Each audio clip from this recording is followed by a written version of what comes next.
al despertar, al despertar. Hola, buenos días, bienvenidos a la entrevista de hoy en GAFA TV Ecuador. Hoy día vamos a hablar del caso del ex defensor del pueblo, el doctor Freddy Carrión, quien la semana pasada fue ratificado por una sala de la Corte de Justicia, Corte Nacional de Justicia, de 3 años de prisión. Tenemos aquí para hablar sobre el tema a su señora esposa, la ingeniera Priscila Schettini. Ella es madre de 3 hijos. Ella es esposa del ex defensor del pueblo, Freddy Carrión. Quisiera que nos cuente cómo está el ex defensor del pueblo y cómo está la situación jurídica luego de esta negativa de la Corte Nacional de Justicia, obviamente por influencia, dicen, de la Fiscalía General del Estado. Buenos días. Muchas gracias por la invitación. Un saludo a todos quienes nos están mirando. Bueno, el caso de Freddy Carrión es un caso muy político. Podemos ya hablar de una persecución política, de un secuestro por parte del Estado a Freddy Carrión. Lleva ya 667 días en prisión preventiva de manera ilegal, arbitraria, en la cárcel 4, en la cual los jueces de Corte Nacional de Justicia, Felipe Córdoba, Byron Guillén, Luis Rivera, han mencionado que si bien es cierto la víctima no acusa a Freddy Carrión de ningún delito de abuso sexual, su pareja, el ex ministro de Salud de Lenín Moreno, Mauro Falconi, según los jueces dice que ese testimonio, como dice, quería tocarle los senos. Bueno, él quería tocarle, las intenciones no son denunciadas, las intenciones no se podría generar una responsabilidad y así actuaron los jueces. Aquí no hay pruebas, ya que el señor Mauro Falconi cambia la versión 4 veces durante todo el día y a la final de cuentas se cambia porque encontraron $47,000 en el departamento de Mauro Falconi y su pareja. Aquí también se habla y hemos demostrado con documentos de un examen de ADN donde claramente se dice que no existe ningún rastro biológico de Freddy Carrión ni en el cuerpo ni en la ropa interior ni exterior de la supuesta víctima. Quiere decir que jamás Freddy Carrión tocó a la señora, sino que más bien se encontraron huellas todas, inclusive de una posible violación, si se hablaría de ese tema, de su pareja Mauro Falconi. Por lo tanto, Freddy Carrión es inocente de lo que se le acusa. Estamos viendo como los jueces de Corte Nacional, siendo sicarios judiciales, porque hay que decirles así, sicarios judiciales en los cuales han demostrado la complicidad que tienen con la fiscal general del Estado para mantener a una persona inocente en la cárcel. Muy bien, ya sabemos los pormenores. ¿Por qué fue en plena pandemia el doctor Carrión a la casa del entonces ministro, exministro para ese entonces, del señor expresidente Lenín Moreno? Ya sabemos los pormenores. Pero ¿a quién le interesa que no se acepte la apelación? ¿A quién le interesa que siga en la cárcel el doctor Carrión? ¿Y por qué? O mejor dicho, ¿cuáles fueron los pecados que supuestamente cometió Freddy Carrión, Priscila? Bueno, yo creo que todos estamos conscientes de que lo que Freddy Carrión hizo primero fue incomodar al gobierno de Lenín Moreno, se convirtió en una piedra en el zapato por todas las denuncias que él puso a los ministros, a los secretarios en actos de corrupción y adicionalmente le denunció al propio presidente en funciones en esa época, Lenín Moreno, de delitos de lesa humanidad, un delito que aquí en el Ecuador se da para 22 años de cárcel y que no prescribe nunca, incluido a la ministra de Gobiernos de ese entonces, María Paula Romo, al ministro de Defensa, Osvaldo Jarrín, y a 5 miembros de la cúpula policial que estaban ahí involucrados, generales de la policía, que hasta la actualidad continúan. Por lo tanto, los mismos funcionarios que Freddy Carrión denunció continúan en este gobierno de Guillermo Lasso. Por lo tanto, la policía es quien sostiene, por ejemplo, este gobierno, quien ha sostenido el gobierno de Lenín Moreno y son los más interesados en que Freddy Carrión esté quieto, callado, silenciado, justamente para que no siga todas estas demandas legales que están abiertas por él y que justamente también hay una preocupación por la fiscal general del Estado que si los jueces ratificaban la inocencia de Freddy Carrión, prácticamente la señora tendría que irse del país o huir porque si no terminaría en la cárcel, porque la señora forjó documentos, en el caso de Freddy Carrión, con ayuda de la policía, se adulteraron partes policiales, hay versiones tomadas de manera ilegal que ni siquiera fueron los propios policías a rendir versión, sino fue una copy-paste de un documento que los policías anunciaban, me imagino, a un coronel.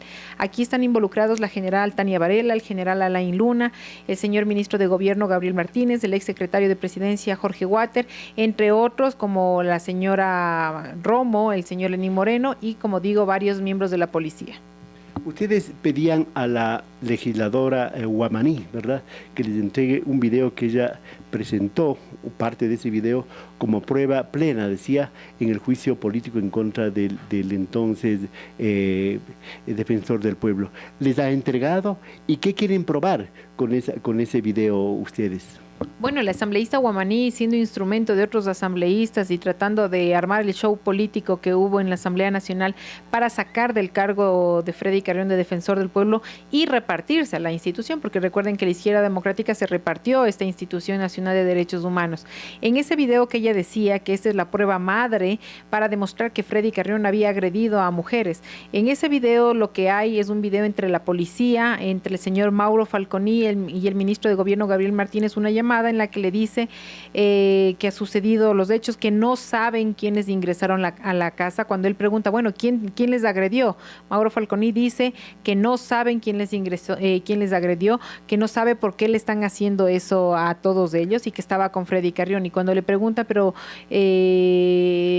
¿conoces quién te golpeó o quién te agredió? Él volvió a repetir que no conocía, que fueron personas extrañas. Por lo tanto, esas partecitas que yo estoy nombrando, la señora Guamaní pusieron un pip, un video editado y manipulado. Nosotros hemos ganado una acción ya legal constitucional en la que el juez le obliga a entregar el video sin manipulación y también que diga con qué fin lo obtuvo y para qué quería esa información y quién le dio, ¿no? Por supuesto.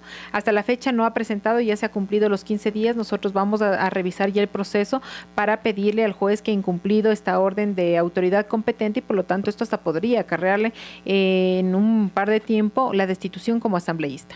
Dentro de la trama esta de la visita bajo invitación del doctor Carrión a la casa del exministro de Salud, se decía que ahí estaban pensando llevar una señorita, una menor de edad, entonces ahí había pedofilia, por ejemplo.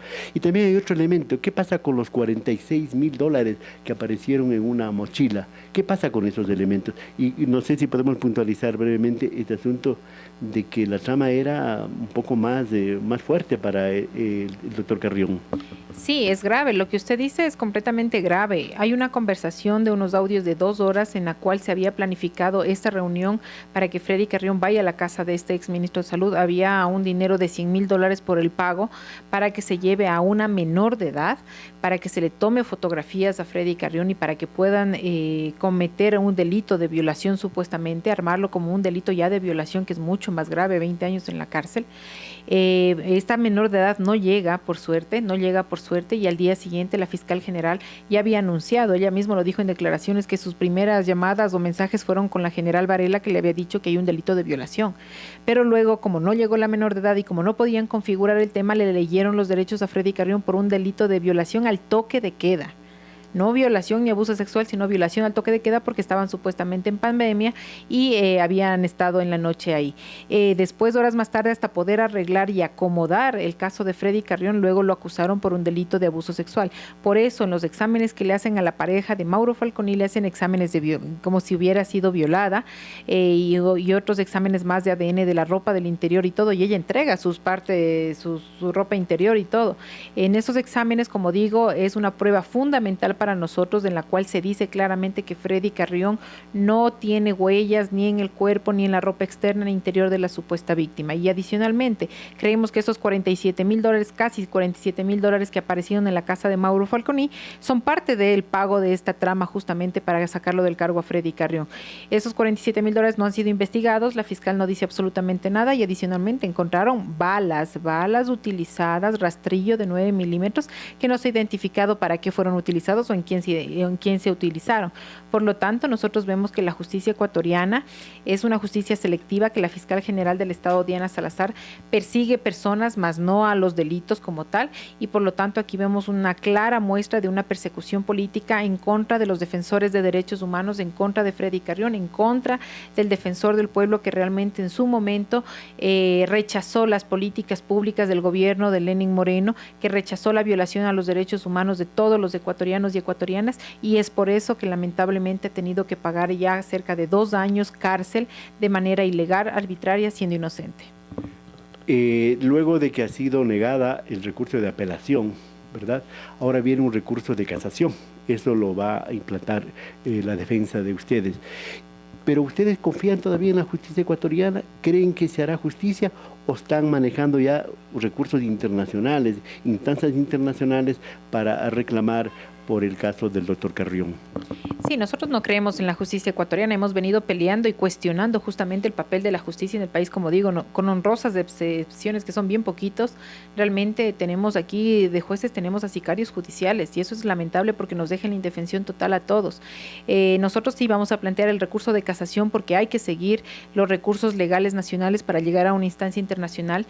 Por lo tanto, estamos ya pensando en el planteamiento, se tiene 30 días para hacerlo, para que pueda presentarse este recurso de casación ante la Corte Nacional de Justicia, donde los mismos jueces que nos ha tocado todo este tiempo, así que no creemos que eso vaya a funcionar, así que Freddy Carrión tendrá que pagar prácticamente más de 1 año, 2 meses preso, porque seguramente esto se demorará entre 8 a 9 meses, ¿no? De ahí tenemos una extraordinaria de protección ante la Corte Constitucional de Justicia y de ahí se vendrá la demanda internacional ante la Corte Interamericana de Derechos Humanos, pero ya ante la ONU como tal, en la Mesa de Trabajo de Detenciones Ilegales, Arbitrarias y Derechos Humanos, ya se ha presentado la denuncia ante la ONU para que puedan revisar el caso de Freddy Carrión, este caso de persecución política y de cómo la justicia ecuatoriana tiene una persona inocente en la cárcel armando casos judiciales. Muy bien, vamos a terminar así brevemente, Priscila. ¿Cómo está Priscila en este caso? ¿Cómo están los 3 niños? ¿Qué preguntas hacen ellos a la mamá respecto a su padre? ¿Cuál es la situación del hogar, de la casa, de la familia? Bueno, es una situación bien difícil, complicada, son golpes duros realmente porque sabemos que Freddy Carrión es inocente y mantenerlo en silencio, callado, aislado de su familia es muy doloroso, no solo para él, para mí, sino para los 3 niños que ya han crecido dentro de una cárcel, que seguirán todavía este año 2 meses creciendo en una cárcel, visitando a su padre y que hay que explicar que su padre no es malo, porque los niños piensan eso, que cuando están en la cárcel las personas son malas. Entonces hay que irles explicando que la situación se convierte cada vez más difícil, pero que hay que salir adelante y seguir peleando por la justicia de Freddy Carrión. Nosotros en tema emocional estamos quebrados, eso hay que decir, pero estamos con la convicción de que tenemos que exigir al Estado tener una justicia independiente, una justicia no selectiva, no prostituida, una justicia que realmente garantice que no se nos vulneren los derechos como ecuatorianos. Así que básicamente creo que tenemos que seguirnos apoyando. Vamos también a hacer una campaña en estos días para poder recolectar fondos económicos, primero para sustentar la lucha social que se está haciendo contra la justicia, pero más que todo porque los jueces también han impuesto una multa de pago de $21,000 a la supuesta víctima, que no hay víctima, aquí no existe víctima, pero los jueces han querido que nosotros les paguemos $21,000 que no tenemos a la víctima para un tratamiento psicológico. Por lo tanto, yo creo que es momento de pedir ayuda a todas las personas que quieran hacerlo desde $1, desde lo que sea. Vamos a hacer esta campaña y les vamos a dejar a los jueces, tomen lo que querían, que les paguemos los $21 de injusticia, porque realmente aquí no existe justicia. Muchísimas gracias a la ingeniera Priscila Schettini. Ella es esposa del defensor del pueblo Freddy Carrión, quien guarda prisión cerca de 2 años ya y fue sentenciado a 3 años por supuesto abuso sexual. Muchísimas gracias, señoras y señores. Aquí estamos hablando de los temas importantes y de lo que más nos interesa. Hasta la próxima. Al despertar,